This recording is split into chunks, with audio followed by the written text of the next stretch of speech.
जम्मू में हो, कश्मीर में हो, है तो हमारी वो बदकिस्मत रियासत जो अब रियासत नहीं रही। इसलिए हमें तो कोई फ़र्क नहीं है, जम्मू में कराओ, कश्मीर में कराओ, लोग तो एक ही हैं, एहसासात एक ही हैं, जज्बात एक ही हैं।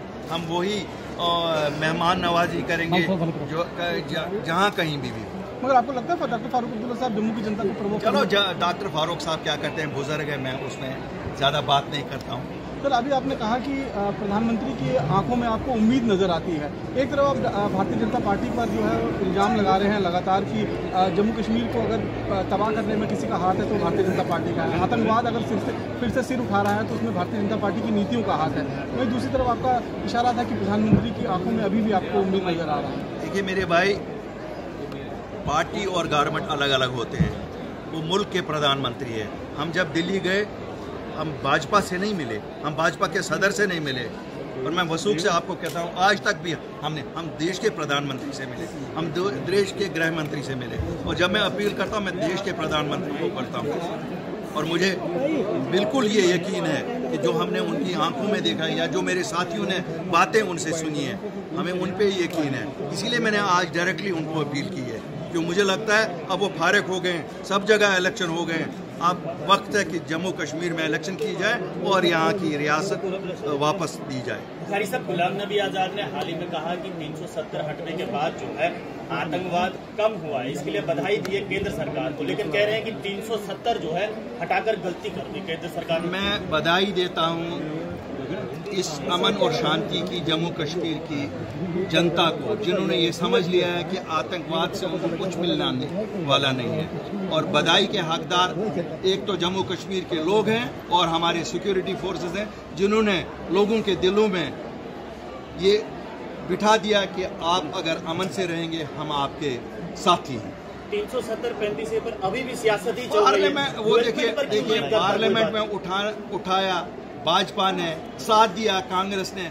उस पर जहां अक्सरियत थी कांग्रेस की, वहां गुलाम नबी आज़ाद लीडर थे। अब मैं खैर उन पे ज़्यादा बोलता नहीं। सुप्रीम कोर्ट से वापस आ सकता है, क्योंकि केस हमारा स्ट्रांग है। सबको उम्मीद है, आपको उम्मीद है, मुझे उम्मीद है कि सुप्रीम कोर्ट न्याय करेगी। न्याय का मंदिर है।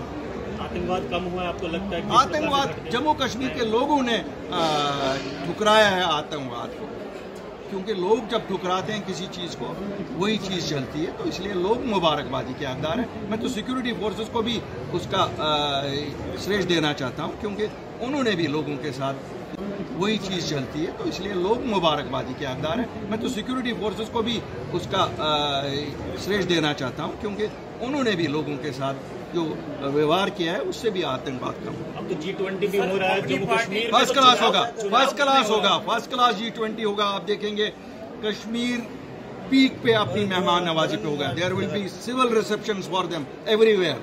G20 होने वाले चुनाव क्यों नहीं हो सकते? देखो यार, ये डर रहे हैं। क्यों आप मुझसे इन लोगों को कितनी मैं सुनाऊंगा इनको, ये डरते तो ये है। लेकिन ये जितना ज्यादा चुनाव डिले करेंगे, उतना ज्यादा मेजॉरिटी से अपनी पार्टी आएगी। अरे हम तैयार हैं, इलेक्शन कमीशन मान जाए करा देंगे। इलेक्शन कमीशन क्या है यार, वो तो जम्मू कश्मीर के चुनाव तो हमेशा सेंट्रल गवर्नमेंट ने अनाउंस करने हैं, हरी झंडी दिखानी कि सिक्योरिटी ठीक है। वैसे हमें तो रोज कहते हैं सिक्योरिटी ठीक है, ऐलान में भी हमारे गृह मंत्री साहब कहते हैं। तो लेकिन पता नहीं क्यों, मैं ये इनको भी हाथ जोड़ के कहता हूँ, भाजपा वालों को डरो नहीं, कोई बात नहीं, हमें लिहाज रहेगा आंखों में कल भी कि आप हमारे साथी भी रहे हो, हमारे जम्मू कश्मीर के वासी भी हो। तो ठीक है, आपने बड़ी यहाँ लोगों को तंग किया 2018 से, लेकिन फिर भी हम वो ऐसा सलूक करेंगे जो इंसानों का सलूक होता है। सोशल मीडिया पर एक तस्वीर वायरल